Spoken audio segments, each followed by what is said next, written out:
Good day mga kawais. So diretso na tanong sa tong main topic karong taga karong adlaw. So ako gusto i-share advisable ba nga ang imuhang magtabi ka or maglain ka sa imuhang income sa imuhang business kada adlaw, or mag-iipon ka, ipunin mo yung mga kita mo sa iyong business araw-araw.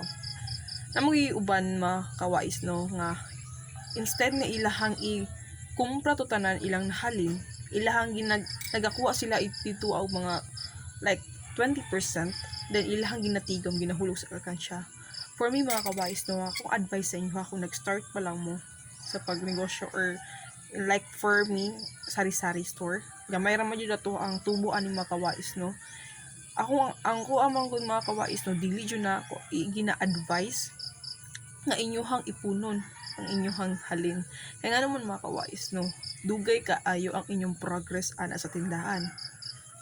So instead nga inyo siyang itigom, inyo na lang siya i-additional sa inyong kapital mga kawais. Like for example na kay kapital nga 10,000 sa imuhang tindahan.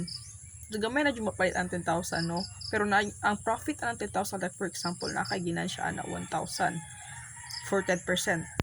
So 10,000 nya imong gikip ang 1,000. Tali lang ba nahurot imong kuan ha. Imong 10,000, imong 1,000 imong gikip kay tungod imong tigumon lagi. Mga kawais, that's wrong. Kuan jud no, that's wrong attitude.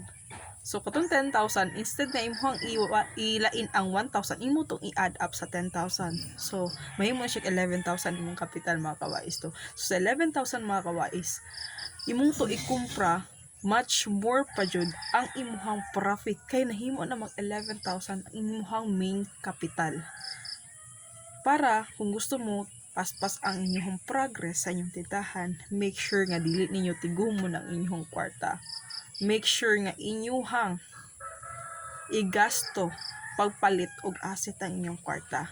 Ayaw himuhang stagnant ang imong kwarta mga kawais, kay na inflation kabalo na ra ba mo, paspas ang tubo karon sa mga baligya, paspas karon ang pagtaas sa presyo. Imong 1,000 sa una, dagkan kag mapalit karon pina na lang ka item ang imong mapalit.